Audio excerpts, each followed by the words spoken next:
Hello students, नवांकुर डिजी lessons में आप सभी का स्वागत है। आज एक बार फिर क्लास 9th का लेसन नंबर 1 इकोनॉमिक्स के जो है पालमपुर गांव की कहानी, the story of village Palampur, इसके बारे में पिछले वीडियो में स्टडी की गई थी और आज फिर एक बार इसकी स्टडी करेंगे। तो आप ये इमेज देख रहे हैं, इसमें आप देख रहे हैं कि पालमपुर जो गांव है उसमें खेती तो बहुत अच्छे से की जाती है, लेकिन खेतों का वितरण असमान है। कैसे? आप देख रहे हैं, ये बहुत छोटे छोटे से खेत हैं और इन खेतों को आप देखिए, ये कितने बड़े बड़े आकार के खेत हैं। तो जो बड़े बड़े आकार के खेत हैं, वो जो कृषक हैं वो बड़े कृषक और मझौले कृषक हैं, लेकिन ये जो आप ये देख रहे हैं ये बहुत ही छोटे छोटे कृषक हैं। तो इन कृषकों की आजीविका बड़ी ही मुश्किल से चलती है और जो बड़े कृषक हैं उनकी आजीविका बड़े आराम से चलती है, क्योंकि उनके पास 2 हेक्टेयर से अधिक की भूमि है। तो पालमपुर गांव में खेतों का वितरण असमान है। दूसरी इमेज में भी आप देख सकते हैं, दूसरी इमेज में आप देखें कि यहाँ पर जो किसान हैं वो एक खुद ही अपने खेतों में काम कर रहा है, अपने कटाई का काम या उसके बाद पानी देने का काम या उसके बाद खेती को जो कृषि हो गई है उसको खेती में जो भी फसल निकली है उसको मंडी तक बेचने के लिए बैलगाड़ी से जा रहा है। जबकि दूसरी तरफ आप ये देख सकते हैं इसमें कि जो बड़े कृषक हैं वो अपने खेतों में बैलों के द्वारा काम करवा रहे हैं। यहाँ पर ये आप देख सकते हैं मशीन के द्वारा सिंचाई हो रही है और यहाँ पर जो बड़ा कृषक है वो अपनी फसल को ट्रैक्टर के द्वारा बेचने जा रहा है। तो ये भी एक बात समझ में आ रही है कि जो पालमपुर गांव के जो किसान हैं वो या तो बहुत बड़े कृषक हैं और या बहुत छोटे कृषक हैं। तो छोटे कृषकों की आजीविका का साधन वो खुद भी अपने खेतों में अपने हाथों से काम करते हैं और फिर जो बड़े किसान हैं उनके खेतों में जाकर भी मजदूरी के रूप में उनके खेतों में भी काम करते हैं। दूसरी आप इमेज देखें, यहाँ पर दूसरा जो चित्र देख रहे हैं आप, इसमें भी आप देख सकते हैं कि यहाँ ये जो चित्र आप देख रहे हैं यहाँ पर ये बड़े और मझौले कृषक, और ये वाला जो चित्र है यहाँ पर ये आप देखें तो यहाँ पर सीमांत और छोटे कृषक। तो इसमें जो डार्क कलर है ये सीमांत और छोटे कृषकों के लिए दिखाया जा रहा है और जो लाइट कलर है वो बड़े एवं मझौले कृषकों के लिए दिखाया जा रहा है। यानी लगभग 85% जो कृषक हैं वो बड़े और मझौले कृषक हैं और 15% जो व्यक्ति हैं, किसान हैं, वो बहुत ही छोटे कृषक हैं। यानी इनके पास बहुत कम भूमि है जिनसे कि इनके आजीविका बड़ी मुश्किल से चलती है। अब आप ये देखें कि जो अगली जो इमेज है वहाँ पर आप देखेंगे तो एक दो व्यक्ति हैं, एक डाला और रामकली, इनके बीच में बातचीत हो रही है। तो डाला कह रहा है कि आजकल तो काम मिलना कठिन है, केवल बड़े किसान ही जो हैं वो अच्छे से खेती कर पा रहे हैं, ये उस डाला का कहना है। लेकिन अभी जो रामकली है वो कह रही है कि घनश्याम एक बड़ा किसान है और उसने अभी अभी एक हार्वेस्टर खरीदा है, इसलिए इस वर्ष कटाई के मौसम में हमें और भी कम काम मिलेगा, क्योंकि पिछले वर्ष मैंने पूरे वर्ष में 5 माह से भी कम काम किया था। ये रामकली का कहना है। उसका ये कहना है कि एक तो हमें काम नहीं मिल रहा और दूसरे यहाँ के जो बड़े किसान हैं वो क्या हार्वेस्टर या मशीनों के द्वारा अपना काम करवाने लगते हैं, जिससे कि हमें काम कम मिलता है। अब उसका डाला का कहना है कि हमारे पास जुताई के लिए ट्रैक्टर, कटाई के लिए हार्वेस्टर तथा गहाई के लिए थ्रेसर है। यहाँ तक कि पतवार को साफ करने के लिए कुछ किसान खरपतवार नाशकों को छिड़कते हैं। अब इस पर रामकली ने कहा, इस वर्ष मुझे रायगंज में ईंट भट्टे पर काम की तलाश करनी पड़ेगी। ये उनका कहना है कि इस वर्ष मुझे गांव में काम नहीं मिलेगा, बल्कि मुझे दूसरे गांव में जाकर, जहां पर ईंटें बनती हैं, वहां पर मुझे काम करना पड़ेगा। अब फिर डाला ने कहा कि मुझे स्थानीय साहूकार से लगभग 2000 मुझे 2000 रुपये देने हैं। मैंने पिछली गर्मियों में 1000 रुपये लिए थे, जब खेतों में काम नहीं था। मैं कैसे इसे चुका पाऊंगा? मैं 2 वक्त के भोजन के लिए भी कठिनाई से कमाता हूँ। ये डाला का कहना है। फिर रामकली ने कहा, मेरी स्थिति भी ज़्यादा अच्छी नहीं है। पिछले कर्ज के कारण साहूकार मुझे ऋण देने से मना कर रहा है।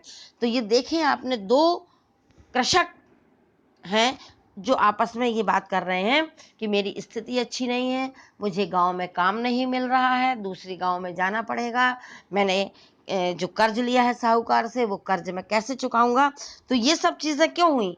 ये इसलिए हुई क्योंकि पालमपुर गांव में खेती तो है, लेकिन खेतों का असमान वितरण है। वहाँ पर मझौले और बड़े कृषकों के का प्रतिशत अधिक होने की वजह से वहाँ पर जो छोटे किसान हैं, उनके पास खेती कम है, कृषि योग्य भूमि कम है, अतः उनमें निर्धनता अधिक है। अब हम देखेंगे कि पालमपुर गांव में जो है वो गैर कृषि क्रियाएं, यानी अभी तक हमने क्या देखी कि पालमपुर गांव में खेती होती है। अब गैर कृषि क्रियाएं, तो गैर कृषि क्रियाओं में पहला जो खेती देख रहे हैं यहाँ पर, वो है डेयरी एवं अन्य प्रचलित क्रियाएं। डेयरी मतलब लोग बाग भैंसों को रख लेते हैं, गाय को रख लेते हैं, उनका दूध निकालते हैं। और फिर जो शाहपुर शहर के 2 व्यापारियों ने रायगंज में दूध संग्रहण एवं शीतल केंद्र खोला है, वहाँ पर ये जो पालमपुर गांव के लोग हैं, वो वहाँ पर जाके अपना दूध बेचते हैं। और ये लोग क्या करते हैं कि पालमपुर गांव के जो किसान हैं, वो बरसात के मौसम में उगने वाली ज्वार और बाजरा ये अपनी भैंस और गाय को खिलाते हैं, जिससे कि ये अच्छा दूध देती हैं, और फिर ये दूध दूर दराज के शहरों में या कस्बों में बेचने का कार्य करते हैं, जिससे कि इनकी रोजी रोटी चलती है। अब अगला जो आप देख रहे हैं वो है मिश्री लाल की कहानी। तो मिश्री लाल की कहानी क्या है? मिश्री लाल के पास एक गन्ना पेरने की उसने मशीन खरीदी है, जो बिजली से चलती है। उसे अपने खेतों में लगाया है। पहले गन्ने को पेरने का काम बैलों की मदद से किया जाता था, पर अब लोग इसे मशीनों से करना पसंद करते हैं। मिश्री लाल दूसरे किसानों से भी गन्ना खरीद कर उससे गुड़ बनाता है। गुड़ को फिर शाहपुरा के व्यापारियों को बेचा जाता है। इस प्रक्रिया में मिश्री लाल को थोड़ा बहुत लाभ हो जाता है और वह लाभ कमा लेता है। तो इस कहानी में आप देख सकते हैं कि जो पालमपुर गांव है, वहाँ पर बिजली भी है और लोग बाग मशीनों के द्वारा भी अपना कार्य चलाते हैं। तो मिश्री लाल ने गन्ना पेरने के लिए एक मशीन लगा ली है। पहले जो काम वो बैलों की सहायता से करवाता था, वो अब मशीन की सहायता से करवा रहा है और उसे लाभ हो जाता है। इसका मतलब ये है कि सिर्फ पालमपुर में केवल खेती ही नहीं होती, बल्कि अन्य यानी गैर कृषि क्रियाओं के द्वारा भी वहाँ के लोग काम करते हैं। अब दूसरी जो कहानी है वो करीम की कहानी है। करीम ने गांव में एक कंप्यूटर केंद्र खोला है और हाल ही के वर्षों में कई विद्यार्थी शाहपुरा शहर के कॉलेज जाने लगे हैं। करीम ने देखा कि गांव के कई छात्र शहर की कंप्यूटर कक्षाओं में जाते हैं। गांव में 2 महिलाओं के पास कंप्यूटर अनुप्रयोग में डिग्री थी। उसने उन्हें काम पर लगाने का निश्चय किया। उसने कंप्यूटर खरीदे और अपने घर में बाजार की ओर खुले बाहर के कमरे में कक्षाएं प्रारंभ की। हाई स्कूल के छात्रों ने पर्याप्त संख्या में इन कक्षाओं में आना प्रारंभ कर दिया। तो अब ये आपने देखा कि करीम ने एक कंप्यूटर केंद्र खोला। मतलब ये कहानी हमें ये भी बता रही है कि पालमपुर गांव के जो किसान हैं, जो लोग हैं, वहाँ पर कुछ लोग पढ़े लिखे भी हैं। और करीम ने एक कंप्यूटर केंद्र खोला और वहाँ पर 2 महिलाओं के पास कंप्यूटर सिखाने की डिग्री थी। अतः उसने उन महिलाओं को काम पर रखा और जो छात्र पहले कंप्यूटर सीखने के लिए बाहर जाते थे, वो अब किसी दूसरे शहर में ना जाकर वहीं पर यानी पालमपुर में ही करीम के जो कंप्यूटर केंद्र, वहाँ पर उन्होंने सीखना प्रारंभ कर दिया है। अब तीसरी स्टोरी जो है वो है किशोर की कहानी। किशोर एक खेतीहर मजदूर है और अन्य ऐसे ही श्रमिकों की भांति किशोर को अपनी मजदूरी से अपने घर परिवार की आवश्यकताएं पूरी करने में कठिनाई होती थी। कुछ वर्ष पहले किशोर ने बैंक से लोन लिया था। यह एक सरकारी कार्यक्रम के अंतर्गत था, जिसमें भूमिहीन निर्धन परिवारों को सस्ते कर्ज दिए जा रहे थे। किशोर ने इन पैसों से एक भैंस खरीदी। अब वह भैंस का दूध भी बेचता है। उसने अपनी भैंस गाड़ी भी बना ली है, जिसमें वह कई प्रकार के सामान ले जाता है। सप्ताह में एक दिन वह गंगा के किनारे से कुम्हार के लिए मिट्टी लेकर आता है, या कभी कभी वह गुड़ अथवा अन्य वस्तुओं को लेकर शाहपुरा जाता है। हर एक महीने उसे परिवहन संबंधित कोई ना कोई काम मिल जाता है। परिणाम स्वरूप किशोर पिछले वर्षों की तुलना में अब अधिक कमाने लगा है। तो ये है किशोर की कहानी। किशोर की कहानी में भी आपने देखा कि किशोर जो है एक व्यक्ति जो खेतीहर मजदूर था, और वह भी मजदूरी करता था, लेकिन धीरे धीरे उसने घर परिवार की आवश्यकताओं को पूरा करने के लिए उसे कठिनाई होती थी। तो धीरे धीरे उसने कुछ बैंक से कर्ज लिया, और फिर उसने एक भैंस गाड़ी खरीदी, और इस तरह से उसने भैंस गाड़ी के माध्यम से अन्य और कार्य भी करना प्रारंभ किए। तो वह कभी कभी कुम्हारों के लिए भैंस गाड़ी में मिट्टी भर के ले आता था, या फिर गुड़ या अन्य वस्तुओं को शाहपुर ले जाता था, और हर एक महीने उसे परिवहन से कुछ लाभ हुआ। तो आप बच्चों, आपने तीनों स्टोरी देखी।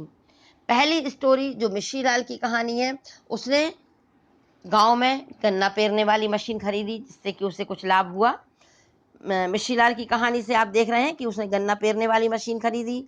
फिर उसके बाद करीम की कहानी से आप देख सकते हैं कि करीम की जो कहानी है, उसने करीम ने एक कंप्यूटर केंद्र खोला था। फिर उसके बाद किशोर की जो कहानी है, उसने बैंक से जो भूमिहीन निर्धन परिवारों को सस्ते कर्ज दिए जा रहे थे, उसने वो कर्ज लिया और एक भैंस गाड़ी खरीदी या बना ली। तो इसमें उसने कई प्रकार के सामान ढोना प्रारंभ किए, और इससे उसे लाभ हुआ। तो तीनों कहानियां ये बताती हैं कि पालमपुर गांव में केवल खेती नहीं होती, बल्कि लोग अन्य कार्य करके भी अपनी आजीविका चला लेते हैं। अब हम सारांश देखेंगे। इसका सारांश क्या कह रहा है? गांव में खेती मुख्य उत्पादन क्रिया है। पालमपुर गांव में खेती तो मुख्य उत्पादन क्रिया है ही, शुरू से ये बताया जा रहा है। लेकिन पिछले वर्षों में कुछ खेती की विधियों में महत्वपूर्ण परिवर्तन हुए हैं। इसकी वजह से किसान उतनी ही भूमि में अधिक फसल पैदा करने लगे हैं। यानी किसानों ने मशीनों के द्वारा, ट्रैक्टर के द्वारा, या जो सिंचाई की जो मशीन है उसके द्वारा, हार्वेस्टर के द्वारा, ट्रैक्टर ट्राली के द्वारा इन्होंने बहुत सारी ऐसी चीज़ें विकसित की हैं, जिससे कि वो हर साल अब अधिक फसल पैदा करने लगे हैं। यह एक महत्वपूर्ण उपलब्धि है, क्योंकि भूमि स्थायी तथा दुर्लभ है। भूमि तो स्थायी है, वो तो एक जगह से दूसरी जगह जा नहीं सकती। हाँ, उसमें हम उत्पादन क्षमता बढ़ा सकते हैं। उत्पादन को बढ़ाने के लिए भूमि और अन्य प्राकृतिक संसाधनों का बहुत अधिक दबाव पड़ा है। अब खेती की नई विधियों में कम भूमि परंतु अधिक पूंजी की जरूरत पड़ती है। मझौले और बड़े किसान अपने उत्पादन से हुई बचत को अगले मौसम के लिए पूंजी की व्यवस्था कर लेते हैं। दूसरी ओर छोटे किसानों के लिए, जो भारत में किसानों की कुल संख्या का 80% है, पूंजी की व्यवस्था करना कठिन होता है। उनके भूखंड का आकार छोटा होता है, और इससे उत्पादन पर्याप्त नहीं हो पाता, और अतिरिक्त साधनों की कमी के कारण वे अपनी बचत से पूंजी नहीं निकाल पाते, अतः उन्हें कर्ज लेना पड़ता है। कर्ज के अतिरिक्त कई छोटे किसानों को अपने परिवार के भरण पोषण के लिए खेतीहर मजदूरों के रूप में भी अतिरिक्त काम करना पड़ता है। यानी अपने खेतों में तो काम करना ही है, और दूसरे यानी बड़े एवं जो मझौले किसान हैं, उनके खेतों में भी उनको काम करके अपनी आजीविका चलाना पड़ता है। इसके बाद जो है वो है श्रम पूर्ति के अन्य कारकों की तुलना में सबसे अधिक प्रचुर है। श्रम पूर्ति उत्पादन के अन्य कारकों की तुलना में सबसे अधिक प्रचुर है, अतः नई विधियों में श्रम का अधिक प्रयोग करना आदर्श होता है। दुर्भाग्यवश ऐसा नहीं हुआ। खेती में श्रमिकों का उपयोग सीमित है। अवसरों की तलाश में श्रमिक आसपास के गांवों, शहरों तथा कस्बों में जा रहे हैं। कुछ श्रमिकों ने गांव में ही गैर कृषि क्षेत्र में काम करना प्रारंभ कर दिया है। अभी आपने डाला और रामकली की कहानी सुनी। रामकली कह रही है कि मुझे दूसरे गांव यानी रायगंज में जाकर ईंट भट्टों के जो स्थान है वहाँ पर काम करना पड़ेगा, क्योंकि यहाँ पर हमें अपने गांव में काम नहीं मिल रहा है। और दूसरा, अभी आपने मिश्री लाल की कहानी सुनी, करीम की कहानी, किशोर की कहानी, ये भी ये बता रही है, या डेयरी उत्पादन, ये जो स्टोरी है वो भी ये इस तरह इशारा कर रही हैं कि वहाँ पर गैर कृषि कार्य भी लोग करने लगे हैं, क्योंकि कृषि क्षेत्र में जो उत्पादन कार्य हो रहा है उससे इन लोगों की आजीविका चलाना संभव नहीं हो पा रहा है। इस तरह से हम ये देख रहे हैं कि हम जो भविष्य देख रहे हैं वो है गांव में गैर कृषि उत्पादन क्रियाओं में भी वृद्धि हो। खेती के विपरीत गैर कृषि कार्यों में कम भूमि की आवश्यकता होती है। लोग कम पूंजी से भी गैर कृषि कार्य प्रारंभ कर सकते हैं। इस पूंजी को प्राप्त कैसे किया जाए?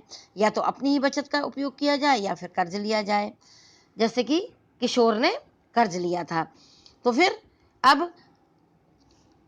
ये कर्ज कहाँ से लिया जाए? तो जो बैंक लोन देती है, कम ब्याज पर जो लोन दिए जाते हैं उनसे हम ये जो लोग हैं वो लोन लेकर अपना काम चला लेते हैं।